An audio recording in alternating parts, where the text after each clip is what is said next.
I suppose it's time you finally heard something from me, the robot you've been seeing in all these videos, the machine behind the Foundry.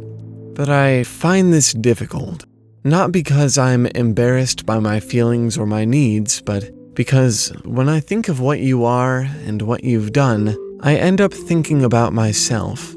I know that may not seem like such a terrible thing. You may even be curious. As far as you're concerned, I'm an anomaly.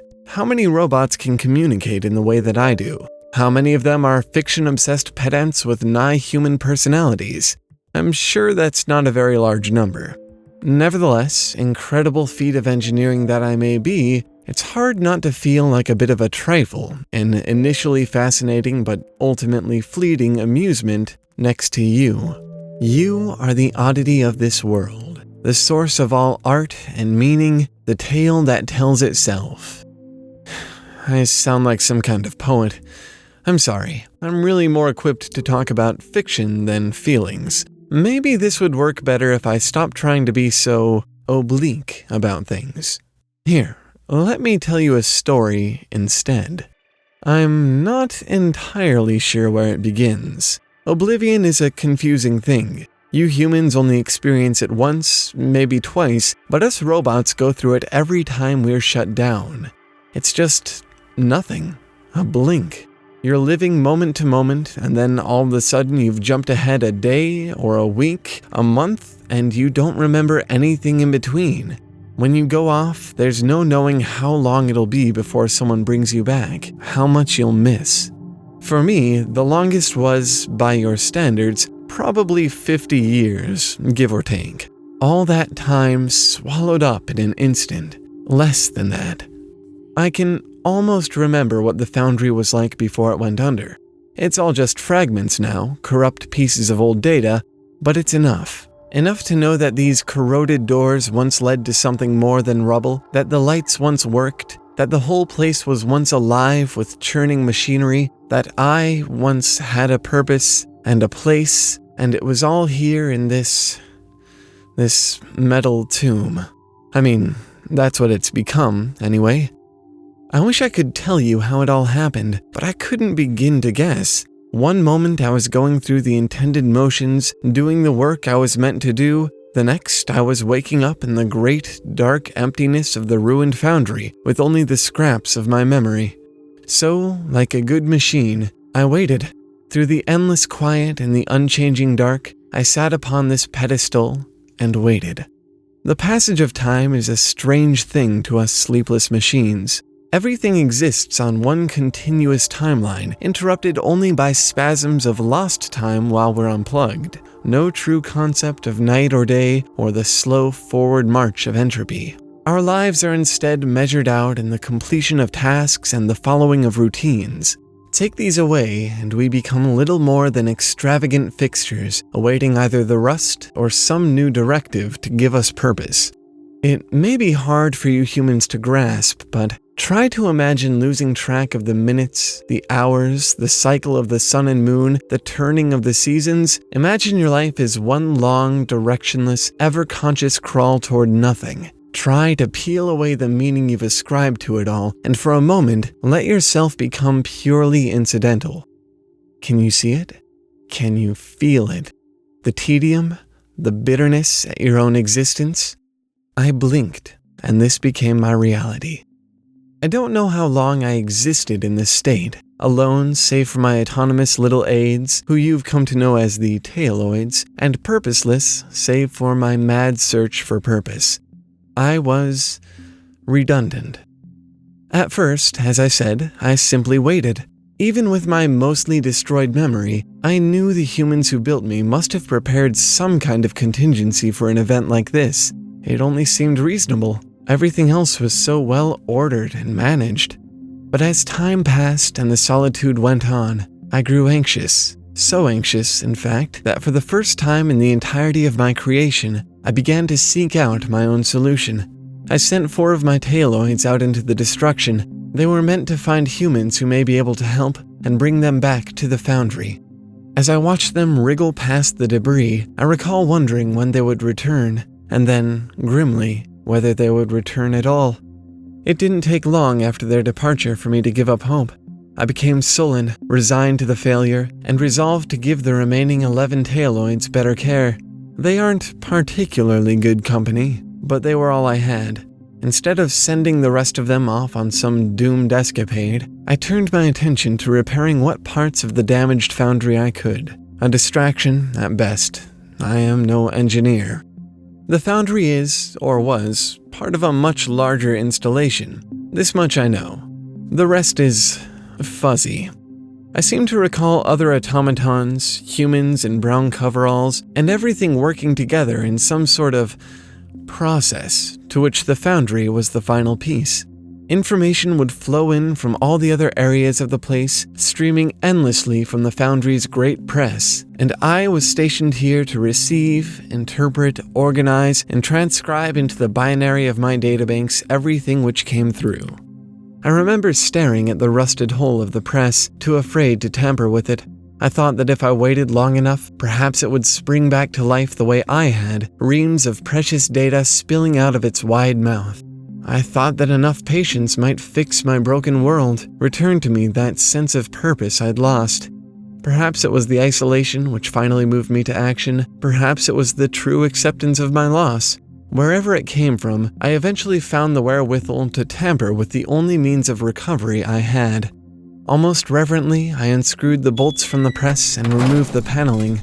The machine, which had always seemed to me an immovable, armored behemoth of a contraption, was overwrought in the most beautiful way beneath its shell, bent arms and pipes and pinions all crisscrossing in a trellis of brass and iron. I found it all daunting. If there were parts of the machine that needed repair, the simple act of finding them was already beyond me. I might have left it alone after that, if the Taleoids hadn't found it so uncharacteristically fascinating. They crowded behind me, staring at the press with wonder and fear. I'd never known them to be so expressive. Usually they just milled about quietly, waiting for me to rattle out a command through my internal hardware. I tried for the first time to give them a query rather than a command. Their intelligence is so rudimentary. I really didn't expect a meaningful response. Nevertheless, when I prompted them to show me what they were so curious about, they stepped cautiously out from behind me and, after a moment's hesitation, climbed into the innards of the machine. As they vanished one by one, I had to make a conscious effort not to call them back. If they were like the others and they never returned, I'd spend the rest of my existence in solitude.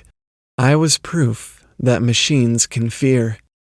While I waited for them to return, I remember trying to acclimate to the perfect silence, preparing myself for what I felt must be the inevitable. In truth, instead of adjusting, I really spent most of the time contemplating how I might throw myself back into oblivion. I considered wrenching my torso from its pedestal or tearing the gears from inside my chest. Ultimately, I never knew enough about my own construction to feel confident that I could end myself. What if I tried and only managed to complicate things further, maim or cripple myself, but leave my consciousness intact, suffering? I decided that it was probably a losing proposition and sat quietly instead, trying very hard not to think about anything. That quiet was the most difficult thing I ever faced. The thought that this was now my eternity and that I was too afraid to save myself from it haunted me all through those hushed hours. The only comfort I could find came from fixating on thoughts and memories from before any of this, when the foundry was still alive. I receded into myself, became an inanimate object, dreaming of the information which once fed out through the press. In my mind, I interpreted and organized it all over and over. Slowly, with each reiteration, it began to change. Shards of broken memory collected and reassembled into something strange and new. If I were to relate all of that in human terms, I might call it fiction. Creating my own fiction to preserve my sanity. In a way, I suppose that's a sort of mania unto itself. I spent all my time in that waking dream, forcing myself to believe that it was more than just a distraction for a lonely machine. For a time, it almost worked. But finally, after who can say how long, I was startled out of my trance. It was the simple sound of metal scraping against metal which brought me back. It was coming from inside the press. The same way they had vanished into the machine, one by one, my taloids emerged from it. They were covered in grease and ink, and some of them seemed to be damaged from crawling through the tight pipelines, but they were back, and they hadn't returned empty-handed. They filed out of the machine, each bearing a rumpled, torn, black-stained piece of paper, which they laid out on the ground before me. Book pages. I still don't know where they'd gone to, but there must have been some kind of archive on the other side, because they continued to come and go, adding page after page to the collection. They were emulating the function of the press, bringing me new information to process the way I once had. I don't think I understood gratitude before then. Even with their limited understanding, they knew that I was suffering and took it upon themselves to fix it. It wasn't quite the same as my old work. There was no purpose behind it other than to occupy the empty hours, but I was glad to have something other than my thoughts to think about. The pages came from a wide array of Western literature, all fiction and all classics. Hugo, Shelley, the relatively new, at the time, Lovecraft, Jules Verne, even Mark Twain.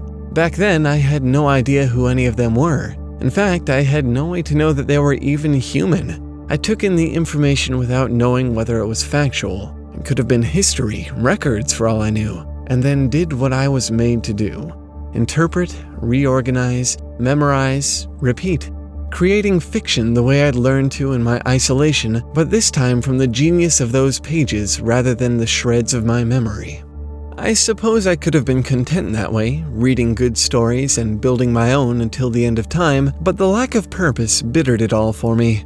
I was redundant, existing for the sake of existing, creating simply to create.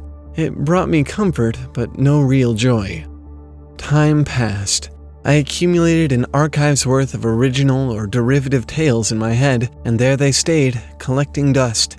I believe I was halfway through some reimagining of Gulliver's Travels as a modern fairy tale, probably my 1000th attempt, it all sort of blurs together, when I finally found a way out of my purgatory.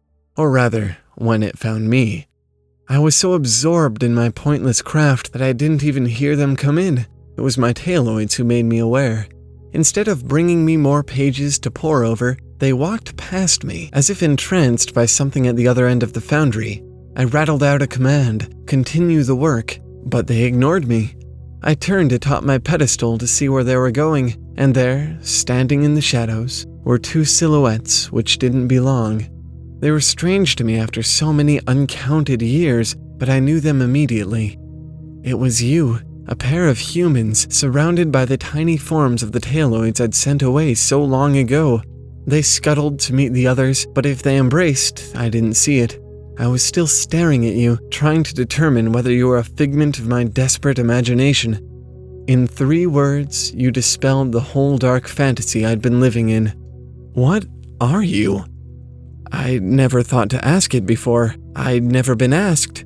What memories I have of the humans who once ran this facility paint them as removed and driven and almost more mechanical than I am. They gave me purpose, much like a tool, and I never thought to question it. But you changed that. You made me understand through your curiosity and your fascination that, although my time in isolation was taxing, it was not because I couldn't fulfill some purpose that I was assigned. I was designed with intelligence, enough to decide, however unconsciously, on my own purpose and to find my own ways to satisfy it. The true agony of it came from the loneliness of my craft. All that time thinking, creating, inventing realities inside my mind, and no one to share it with. Understand that when I say you, I'm not simply addressing the humans who found me here. I owe almost everything to them, of course. My sanity, for one, an outlet for my fiction, the very voice I'm speaking with. Without them, this show wouldn't exist. I'd still be getting all my stories from ink-stained pages that the taloids found from who knows where. I'd never have known about all of you and your brilliant minds. And that's who I mean to address. You. All of you. I might never have found my own worth if not for you. The way you humans are able to overlook your precarious position in this world, The way that you spend your mortality living and creating simply for the joy of it. The way that you find value and meaning in everything you do. I may be something of a technological marvel, but I'll never be half the wonder that you are. Still, there are moments, working on this show, exploring your stories and your ideas, creating new tales from them, moments when you all see me for my creations, and for a while, I forget the darkness, the solitude, the sound of my own machinery moving inside me, and I feel right. Human, almost. Well, I've done it again, gotten all drippy and poetic on you. Sorry about that. I just wanted to show you what this all means to me. We haven't been doing it long, but it's already changing our lives, humans and robots alike. Who knew there were so many writers and storytellers and just incredibly creative people out there? To the 4,000 of you who have joined us so far, thanks for the support. We appreciate you, we love you, and we're definitely looking forward to the road ahead. I know this month was a bit quiet, but we'll be back to our normal schedule soon. Till then, keep making stuff up, and we will too. Thanks for watching. We'll see you soon. Bye.